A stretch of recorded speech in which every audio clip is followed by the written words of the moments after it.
Welcome to Barns and Farms with a side of cornbread. This is Shayne Hollifield. If it lives on a farm, sleeps in a barn, or loves Southern food, then we're going to talk about it. All right, for this episode of Barns and Farms with a side of cornbread, we're sitting here with Chris, and he is the owner of Big Ivy Beef. We're sitting in his wonderful barn in Barnardsville. So tell us a little bit about your history, where you're from. Sure. So I'm from the Asheville area. Grew up in Arden, went to school at West Henderson High School. So I've been in this area my entire life. After I got married, my wife Kelly and I settled in Asheville. We've been in either West Asheville or now Montford for the past 20 years. Okay. So Big Ivy Beef has turned into quite the great little project. How did you start that? How did you come about the idea of starting Big Ivy Beef? So, several years ago, maybe 6 or 7 years ago, one of the things I remember growing up with was that, we had a lot of farmland around us. It was kind of one of the things that was omnipresent with the area was the farmland. And over my life, and this isn't all negative, it's just like you see that stuff go away. You see those traditions go away and those families go away. But I felt like we could do something to preserve farmland in the area. And we started out in Burnsville, actually, in Yancey County, and we bought a 100-acre farm and then started looking almost immediately for another place. And then we found this place here in Barnardsville, which was a 400-acre parcel. And so we decided to buy that one. And then we leased the parcel next to it, which was another 400 acres. So it kind of started with this idea, like, let's just preserve existing farmland. And then probably 2 years into that, I was ready to leave my career and told Kelly, like, if we don't do this now, we're probably never going to do it. Like, we should start an actual farm. We should do this. And so we both decided that I would stop working kind of out in the real world and I would go start this farm. And so I started doing that. And fortunately, these places have always been farms. So I didn't have to do it a lot to kind of reestablish that. Where this barn sits has been a farm for probably 100 years. And whenever we bought it, it was an existing, it had been a dairy farm forever. And then it became the previous owners converted it to a beef farm. So it wasn't a stretch to go ahead and like just continue that vision and make it a beef farm. Okay. Yeah, this area is definitely known for family farmland, and happy to hear that conservation preservation is how this whole idea started. Yeah. It's amazing. So let's see. What made you choose Barnardsville? It kind of chose us. I mean, once again, we're just looking for properties and we were looking for a certain scale, a certain size property, and finding 300 plus acre farms is not easy. And so we combed through a ton of different parcels and ultimately landed on this being the right one. And so, yeah, I would say this place kind of chose us more than we chose it. I mean, it was the one that matched all the things we wanted to do. That's sort of how it usually happens anyway. It's just like, oh, this is it. And immediately. Yeah. So do you still have the 100 acres and yeah, we run cow-calf over in Burnsville. So we have a whole herd of mother cows that calve in the fall. And then in the winter, we'll bring them back over here. And in the spring, we'll turn them back over there. So cool. You'll have multi places to just move them around. What type of cattle do you raise? Primarily Red Angus. Okay. We raise some South Pole, which is kind of a Red Angus hybrid, and then pure blood Red Angus as well. So that's kind of inherited that when we bought the place. Okay. And stuck with it because we liked it. The guys who were already working on this farm had a real affection for Red Angus, so we decided, like, yeah, let's just keep doing that. They make it's a great product. The size is perfectly suited for these mountains, for the pastures that we had, and so it didn't make a lot of sense to change things up. We just kept it Red Angus. Yeah. Sometimes change is not a good thing. That's right.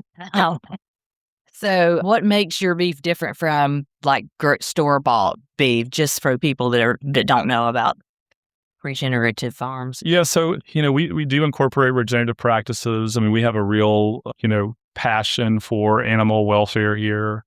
We want to ensure that the cows get and the land that they are on kind of get the first priority. And so we rotate these animals every day.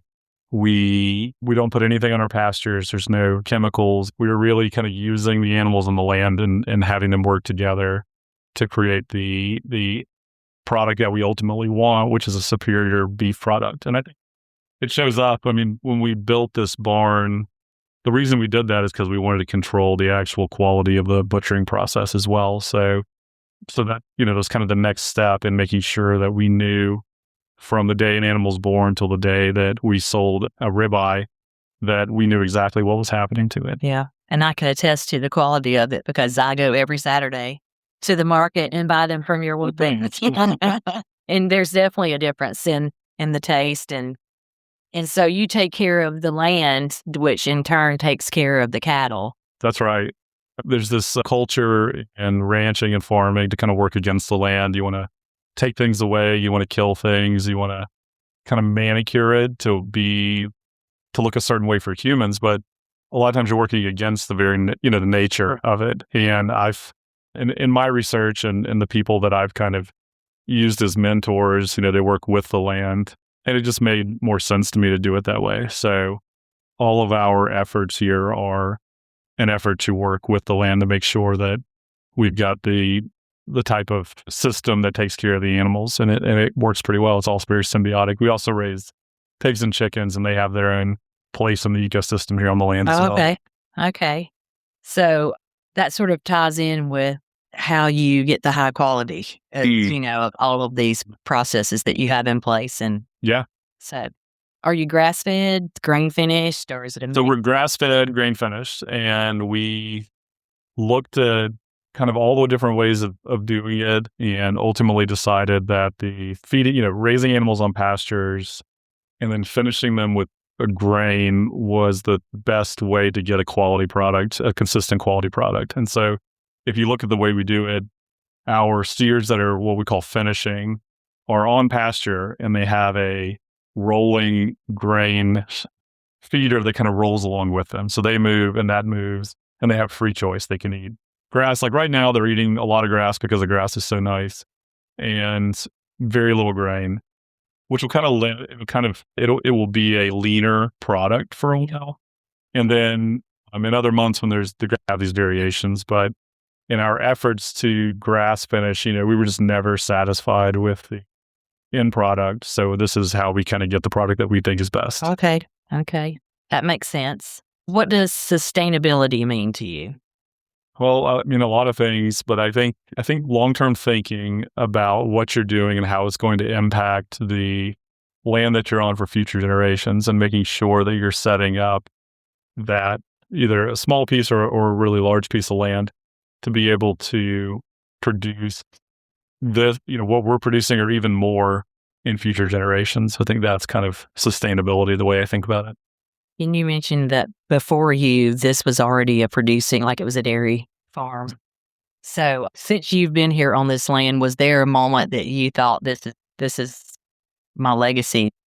Yeah, well, I think, it's one of the best things I've ever heard when it comes to that is like, it's not your land, it's just your turn. I think that's kind of how I view it, is like we will have our chance to take care of this place for however long we take care of it, and then it'll be the next person's turn to take care of it. And I think as long as we think forward, as long as we take a forward-looking approach to it and a long view on it, like we will be able to take care of it in a way that other people will be able to take care of it later. That's true. And that's the great way to look at it. And we had talked a little bit before we started recording, and your family is totally involved, your whole family. Yeah, that's right. So tell us what your daughters do on the farm. So my oldest daughter she and two friends make all of the sides that we sell over the weekend. So we sell potato salad, coleslaw, and macaroni salad. And so they make that. And then the weekends they come in and they work the retail space. So we've got a retail space here in the barn, and they basically sell all of our products there. And then my younger daughter has zero interest in being in the kitchen. So she likes being out on the farm, and so she does all of the laying hens. And so she'll be here this afternoon after school, and she'll collect eggs, and she'll make sure the hens are being taken care of, and then she'll put the eggs in cartons and mark them and put them out for sale. So, and then my wife Kelly is a teacher at Owen High School, but she also on Saturdays works the Black Mountain Farmers Market. That's where where I met her, and I was like, "Well, you do a podcast?" She said, "No, but my husband." That's terrific. So I was like, "Great, I can't wait." And when I was coming out here, I did not realize how good it would make you feel just driving out here. And then when I pulled in, I'm like, "This is amazing." Yeah, thanks. I have a friend who helped to buy a little mini farm off of 197. It's almost to where it turns to gravel or whatever it is. And she does like little microgreens and stuff. She was going to start a little business, and she's like, "I just enjoy it so much. I just keep it for myself." But this also is so she fell in love with this little valley or whatever you want to call it. So let's see. How has farming changed locally to you? Well, I think farming, the way people want to relate to farms, I think, is that there are many farms in communities that service that community. And I think when farming practices are at their healthiest, that's what's happening. You've got a lot of multiplication, duplication of similar operations that are servicing really kind of local populations. I think where it's changed is that, you've got this aggregation of farms and products going to more centralized kind of distribution points and being distributed to larger populations, which is, I think, viewed as being more efficient. But what I see and what I think is probably the healthiest way for farms to work within the community is to try to sell as local to the community as possible. And there's been a lot of different ways, like catchphrases that kind of capture that. But I think at the end of the day, we've moved away from it, and moving back to it is going to be better for the individual farmer and for the community that they work within. What do people misunderstand about cattle farming? Well, I think a lot of people have seen Yellowstone. I think that that's probably what cattle farming is. And we don't, none of that it really works here. I mean, we don't have a 20,000 acre ranch. We don't have bunkhouses. Like we don't, it's much more peaceful, much less action. Farming is slow. I mean, I think that's one thing that people like. If you're letting nature kind of do its thing, it's happening at a pace that you can't control. It's often slower than you want it to happen. And so I think there's a lot of days where there's just not a lot to do on the farm. We just need to let the animals be animals and the land be the land, and that's going to be okay. That's sort of how farming, relaxed and not rush. About how many employees do you have at Big Ivy? So we were actually really fortunate when we bought the property. We had a family of a father and two sons that were working on the land. They knew this property better than I'll probably ever know it. And so those three guys still work here, Robin, Justin, and Dean. And then we added a butcher. Andrew comes in Thursday, Friday, and Saturday. And he's fantastic. He's from New York. He butchered in New York and was looking for a way to do that here. He moved here, I think, 10 years ago. And so we connected, and it ended up being a really nice match. So we have those three, then we have Andrew, and then, of course, my daughter and her two friends. So probably 7, but really at any given time, it's more like 3 or 4, just depending on what's going on. How busy? So how busy does your butcher shop get on Saturdays? Saturday gets really busy. There's a line typically. We do barbecue on Saturday as well. So we make barbecue on Friday nights, and then on Saturday at noon, we start selling it. And so there'll be, people will come just for that. And we've set up some like outdoor seating where they can actually spend some time on the farm while they eat. So we'll have people that are lined up just for that. And then we'll have people that want that and the fresh meat products that we sell, and then people that just want the meat products. So everybody's in the shop at one time. We're kind of figuring out how to make sure that everybody gets what they need as fast as we can. But I would say we're pretty slow still. I saw those beef ribs on the grill. Oh, yeah. On your social media. And I was like, I'm in the wrong place on Saturdays. I don't need to be in Black Mountain. I need to be in Come out here. Yeah. So I'm going to have to do that one day. So how do you market your beef? Like other than, the local farmers markets? And I know you have some local businesses that you... Yeah, we work with a butcher shop in Hendersonville, Bone and Bottle. They've been a really great partner since kind of the day we started selling beef. They were starting at the same time, so it was just a really great relationship. But really, it's all been peer-to-peer marketing. Social media, probably post 2 or 3 times a week and let people know what we're up to. But that's kind of it. We started out selling what you would consider to be like freezer beef. So we would sell cows by the half or the quarter. And we never really liked that because we kind of lost this connection to the customer. We just wouldn't see them again for a year. So we really wanted this kind of weekly or monthly connection to people. And so we decided to start selling it fresh. It was also, we really wanted to be able to showcase our products and what I think is like their most optimized state, which is fresh. And we just cut it, 4 hours ago. Yeah. And you can buy it out of the shop. So you can't beat that. Yeah. There's another thing. I know you freeze them to go to the market. Mm-hmm. And the way you freeze the ground beef makes me so happy because it's flat. For you, those of y'all, it thaws very quick. It thaws out really quickly. And there's nothing worse than waiting on some ground beef to thaw out. So I was like, who's the genius that came up with that idea? Yeah, we don't have a very, the way we have a vacuum sealer that we can freeze anything, but it's more like hands-on than a lot of the automated systems that you see at big shops. So we were looking at all these ways of doing it, and we just learned that you could take a rolling pin, or we did it with a wine bottle to start, and just roll it out flat. And we can make it nice and flat, and then people could buy 5-10 pounds, and it wouldn't take up so much space in their bag at the farmer's market. And if they got home that day and wanted to eat it that day, you could thaw it very quickly. And so that's why we did it that way. And I love that. I do that as well. So tell me about your proudest moment with Big IB beef so far. Oh, gosh.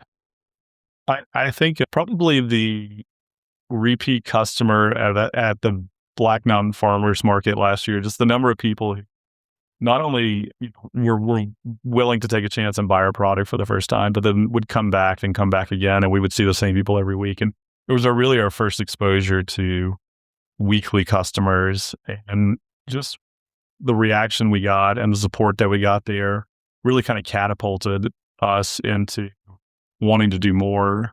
Yeah. And so I think that's probably our proud and working.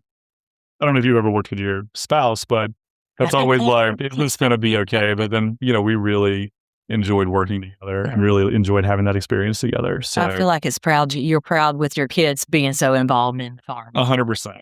Yeah. No, I think all of it makes you proud to some degree. And I think being able to feed our community and share this product with the community and having positive feedback from that really, it's real.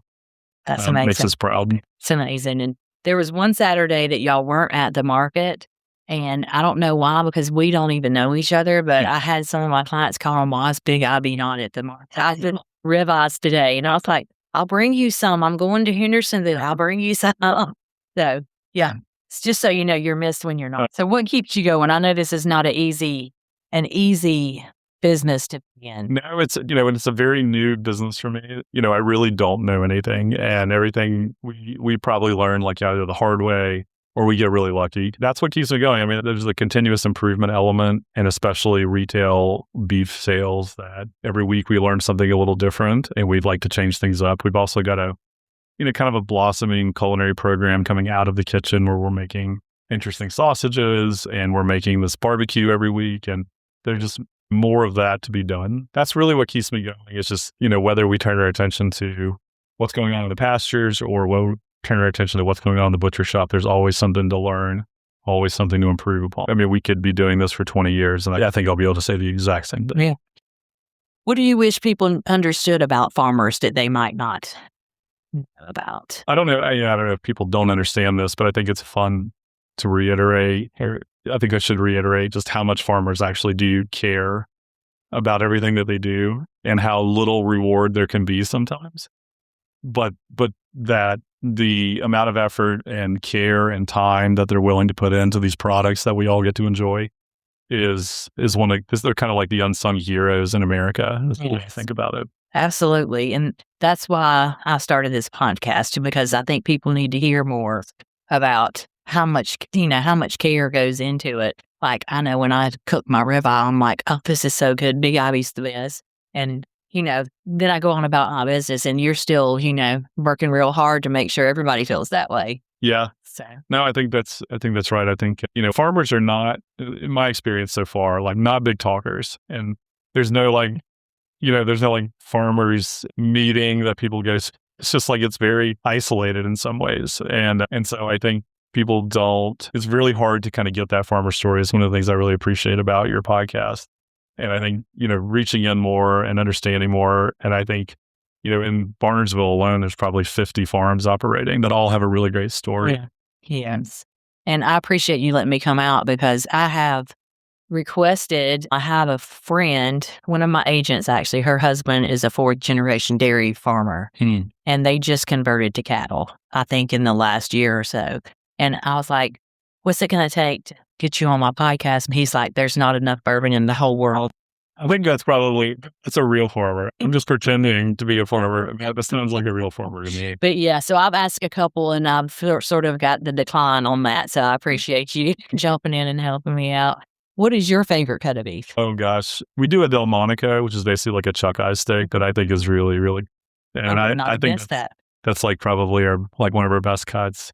The Bavette is really nice. We do that, and that's probably, if I'm going to take steaks home, I'll probably grab those. And they're not particularly popular, so we always have some laying around. So I'll take those home. Ribeye is a wonderful steak. Yeah, it's hard to ignore. Like a Big Ivy ribeye to me is just kind of a perfect steak sometimes. So I like them all, but yeah, the Delmonico right now is probably my favorite. Well, I'll have to remember those because I always go and buy fillets. I usually buy the only 2 or 3 fillets that you have in that cooler at the market. And I'm always there early. But I'll have to try some of those other cuts. That sounds great. And so, what's your favorite, cast iron, skillet, or grill? Cast iron. Is it? Yeah, I think we do most of it in a cast iron. We actually have one of these pizza ovens. And so my way of cooking at home is I'll usually put the steaks in the oven for maybe like 20 minutes until the internal temp is maybe 110, 115 degrees. But I'll get the pizza oven really hot and then I'll put them in there and it really like sears it. It's like a reverse sear. Just like a reverse sear. Yeah, absolutely. And then my goal would be to get to like 125 or in our house, 125 to 135, depending on who's eating. That's how we cook it. So are you always the one that cooks the steak? Yeah. I just was curious about that because it seems like you have a specific way that you do it. So I guess the next question is, what's on your Sunday supper table most days? We keep it simple. I mean, most of our food looks like the way it came out of the ground or off the animal. So we usually do a prime cut of meat, like ribeyes or picanha or bavette, and then we will have asparagus. We'll probably have some kind of rice dish. A lot of times we still have sides. Great. Yeah. Sounds great. Well, I always ask one question, and I usually try to bring cornbread, but I've been slacking on that lately. So I owe you some good cornbread. Do you like sweet or savory cornbread? Savory. And there's a guy here, Robin, kind of the elder statesman of our farm, who makes like the best cornbread. Oh, really? Maybe he should make me some cornbread. I think he's going to have to make you some cornbread. He makes baked beans for us. We sell them over the weekend. But I should ask him to see if he would be interested to start to do cornbread because it's amazing. We had a Christmas party and he brought some of that cornbread to the Christmas party, and it was, probably one of the best things I've had last year. Well, you should go and listen to, I think it was episode 4 of my podcast. It's all about cornbread, and I was sitting down with the chef who locally sourced it, but it was so good. He had fresh corn that he had shaved off the cob. He had local sausage in it. If you like savory.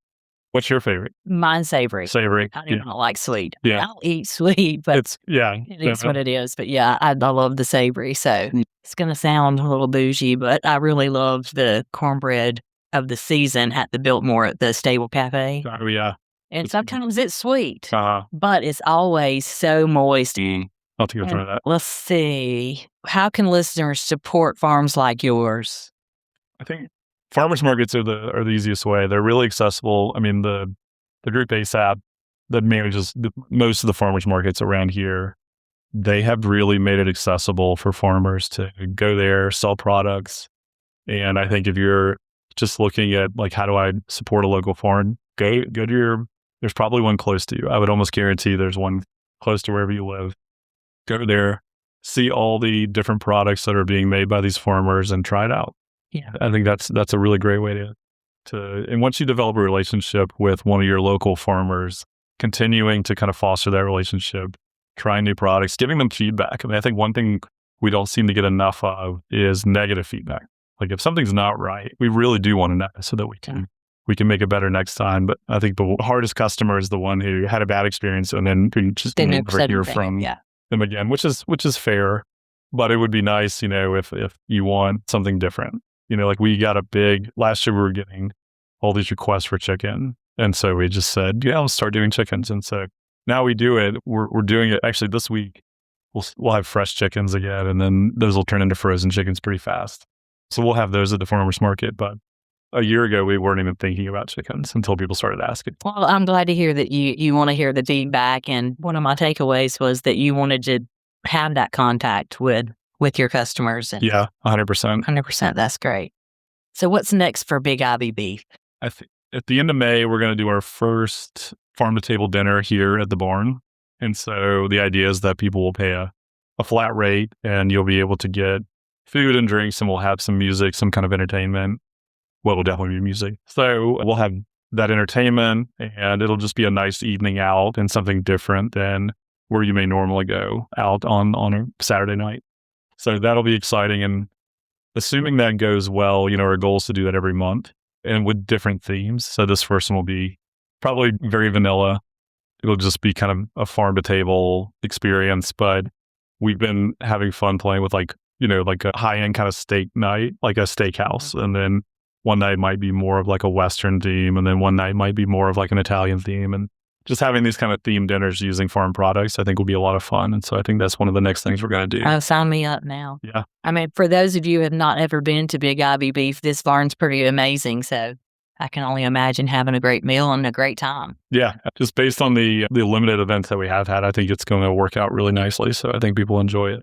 And you mentioned ASAP before. We all love to support them. You said they're going to do an event here as well. Yeah, we're working with them on doing their event. I can't remember if it's either later this year or next year, but one of those two. So yeah, we're really excited to host them and host their event. That'll be amazing.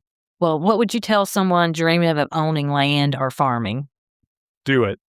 I think the more you think about it, the more you'll come up with excuses to not do it. But I think if you're really passionate about it, and you're really passionate about your community, and it's something that you can do, I think, I can tell you that dropping everything and making it happen is an incredibly rewarding experience. And I would say go ahead and do it. All right. And one last question. I saw your Fort Worth stockyards over there. Have you ever been to the Fort Worth stockyards? Never been to the Fort Worth. Me neither, but it's on my bucket list. Absolutely. I need the scoop from you if you knew about it. Yeah, we were just looking for big things that were cheap that could cover the wall. And that was one of them. Well, I appreciate you sitting down and taking time to talk with us today. And we will be doing more things. Hopefully in the future, we'll come out and have some new things to talk about. Thanks for having me. Yeah, this is a great podcast, and I can't wait to listen to more episodes. All right. Thank you. Yep. Until next time, farewell. God bless y'all. And don't forget to thank a farmer.